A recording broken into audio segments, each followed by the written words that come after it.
Robert de la Médaille en très grande forme. Hein. Robert de la Médaille. On va voir si FX nous a préparé quelque chose d'aussi convaincant. Hein. Avec ce que tu m'as préparé la semaine dernière, enfin. Ah ben écoute. Hein. Bonsoir à tous.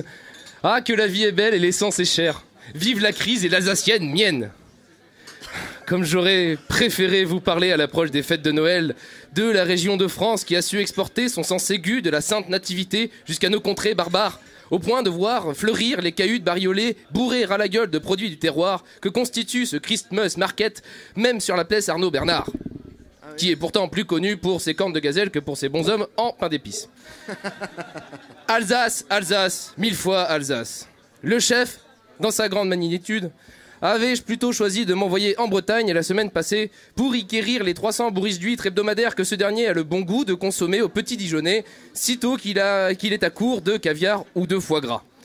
Me voici donc, l'âme en peine, mais conscient du prestige de ma mission, en train de patiemment attendre à l'entrée de la ville de Carhaix qu'une personne charitable veuille bien m'embarquer dans sa fourgonnette pour me conduire dans la baie de Morlaix, afin que je puisse satisfaire les exigences compréhensibles du prince. Évidemment.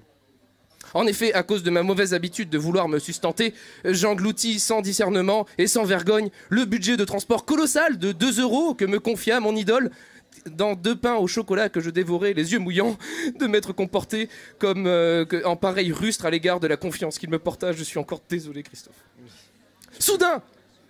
Soudain, comme surgit des vestiges de la Calypso, je vis débarquer des dizaines de milliers de commandants Cousteau, scandant avec véhémence ce qui semblait être des slogans, mais dont je ne pus malheureusement comprendre le sens, n'étant pas moi-même coutumier du dialecte local.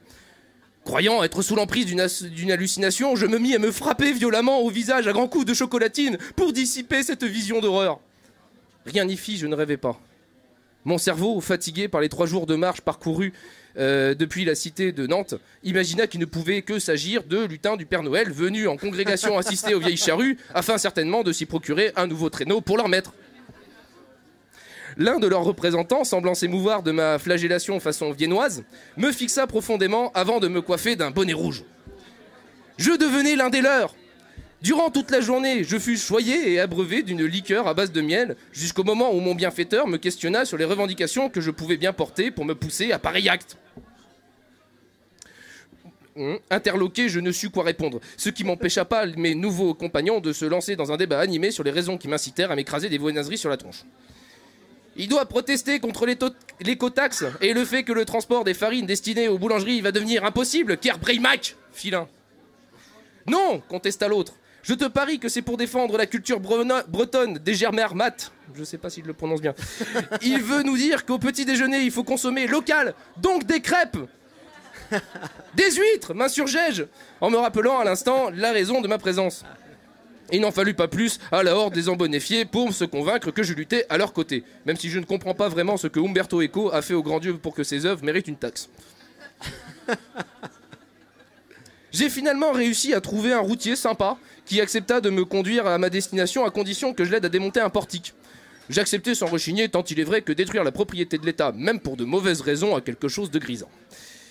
Finalement, j'ai fini par récupérer mon précieux colis et j'ai profité des quelques écologistes présents à l'Assemblée pour emprunter un vélo en farine animale compactée waterproof, me permettant de retourner auprès de mon cher Christophe avec la cargaison qu'il convoitait tant. J'évitais ainsi la juste réprimande dont il me gratifie chaque fois que je faillis à satisfaire ses moindres désirs et qui consiste à m'enfermer durant 2 semaines au fond de sa cave. Non, pas pour faire des saloperies, je vous rassure, enfin quoique, pour écouter en boucle sa compile de Jean-Jacques Goldman et de Richard Klederman. Je vous assure que des fois, c'est dur. C'est faux. Une chose m'interpelle tout de même. À ce jour, je n'ai jamais vraiment saisi ce que foutait cette pléiade de grands schtroumpfs à cet endroit précis. Mais une chose est sûre, ce petit refrain n'a jamais été aussi vrai que maintenant. Ils ont des bonnets rouges, vive la Bretagne. Ils ont des bonnets rouges, vive les Bretons. Abonnés lecteurs, salve diguez. Bravo. C'était FX.